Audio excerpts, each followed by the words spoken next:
Hello, আসসালামু আলাইকুম guys, সবাই কেমন আছেন? আলহামদুলিল্লাহ ভালো আছি। তো সকাল সকাল বেরিয়ে পড়েছি আমার ছোট ছেলেকে নিয়ে।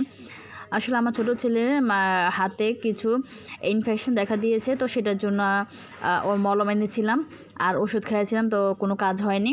তো আবার আজকে হাসপাতালে নিয়ে যাচ্ছি। তো বেরিয়ে পড়েছি। তো বাড়ির সামনে থেকে একটা অটো পেয়ে গেলাম, তো যাক মাশাআল্লাহ, এটা অটোতে উঠে পড়লাম। তো এখানে করে চলে যাচ্ছি। আসলে বাস স্ট্যান্ড যাবো অটোটা করে, তারপর ওইখান থেকে হাসপাতালে যাব। আর হাসপাতালটা হচ্ছে আপনার ঢাকা মেডিকেল কলেজ হাসপাতাল। তো হাসপাতালটা দেখো সরকারি হাসপাতাল হলেও চিকিৎসা খুবই ভালো। তো এই যে আমার ভিডিওতে দেখাচ্ছি আমার ছেলের যে হাতে যে সমস্যাগুলো হচ্ছে, তো এটা হচ্ছে এটা। তো দুনো হাতেই একদম পুরো ভরা। এটাকে বলে নতুন যে একটা ভাইরাস বেরিয়েছে স্ক্যাবিস, তো সেই ভাইরাসটা। তো এটা মূলত সংক্রামক চর্মজাতীয় রোগ। এটা আবার অনেকে চুলকানি বা রোগও বলে থাকে। তো এটা এক ধরনের চামড়ার নিচে পুঁক হয়। তো পুঁকের মাধ্যমে দেখা যায় যে এই গোল গোল পানির মতন হয়, আর ভিতরে দেখা যায় টিপ দিলে অথবা কোনো সুইচ দিয়ে গোতাতে দেখা যায় ভিতর থেকে একটু এক ধরনের পানি বের হয়।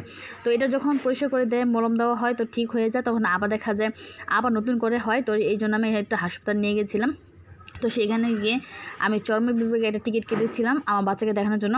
তো দেখলাম যে অনেক ভিড়, প্রচুর মানে রোগী, এই রোগের অভাব নাই। তো বিভিন্ন জায়গায় এরকম রোগ ছড়িয়ে পড়েছে। তো এই জন্য একটু বসে পড়লাম, একটু বসে ছেলেকে নাস্তা খাওয়াচ্ছি, যেহেতু আমার সকালে কেউ খেয়ে বেরোসিনি।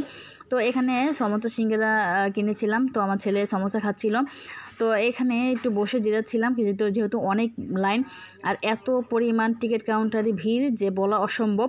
মানে যত মানুষ, মানে যে টিকিট কাউন্টারে যে টিকিট কাটে সেও মানে অস্থির হয়ে গেছে। তো এই দেখেন, এই রোগগুলো সম্ভবত এরকম হয়, পানি হয়, ভিতরে পানি টাইপের হয়। আর দোনো হাত এত পরিমাণ ভরা ছিল যে ওর মানে অনেক সময় কষ্ট হতো, অনেক পরিমাণ চুলকাতো। তো আলহামদুলিল্লাহ ডাক্তার দেখিয়ে বাসায় এসে পড়েছে, যেহেতু রাস্তায় কোনো ভিডিও করতে পারিনি। তো ডাক্তার দেখানোর ভিতরে অনেক জ্যাম ছিল আর অনেক ঝামেলা ছিল। তো রাস্তা থেকে পরে যখন বাসা আসলাম, তো সব কিছু শেষ করে বাসা আসছে। তো বাসা আসার পরে যে ক্রিমগুলো দিয়েছে, যে এটা এসে যে এই ক্রিমটা আমাদের লাইসেউরিন, এই ক্রিমটা দিয়েছিল আমাদের হাসপাতাল থেকে। তো সেটা ছিল 4 সপ্তাহ দেওয়ার জন্য বলছিল, যে 1 সপ্তাহ যখন আমি দিব তারপরে আবার 1 সপ্তাহ পরে দিতে হবে। এই ক্রিমটা দেখা যায় 4 সপ্তাহের ভিতরে শেষ করতে হবে দিয়ে 7 দিন পর পর, আর সাথে গরম পানি দিয়ে গোসল করতে হবে। আর এখানে যে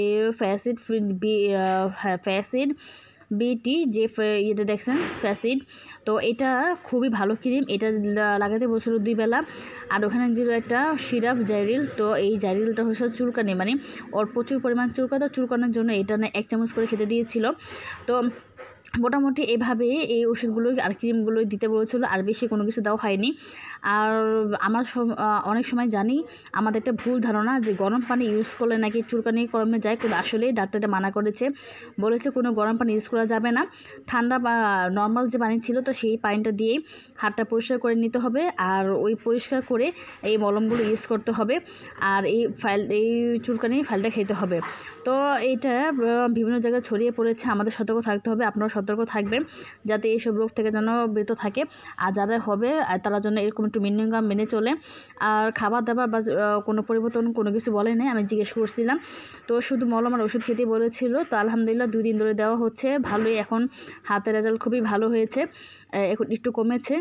তো এখানে কিছু ফল কেটে নিয়েছিলাম সন্ধ্যার পর, খাচ্ছিলাম একসাথে। তো এটাই আজকের ভিডিও, এই পর্যন্তই। সবাই ভালো থাকবেন, সুস্থ থাকবেন। আমার ছেলের জন্য সবাই দোয়া করবেন, ওই জন্য আরও তাড়াতাড়ি সুস্থ করে দেয়। আপনারাও সাবধান থাকবেন, সতর্ক থাকবেন, যেহেতু এটা নতুন একটা ভাইরাস। আপনারাও ভালো থাকবেন, বাচ্চাদেরকে ভালো রাখবেন। আল্লাহ হাফেজ।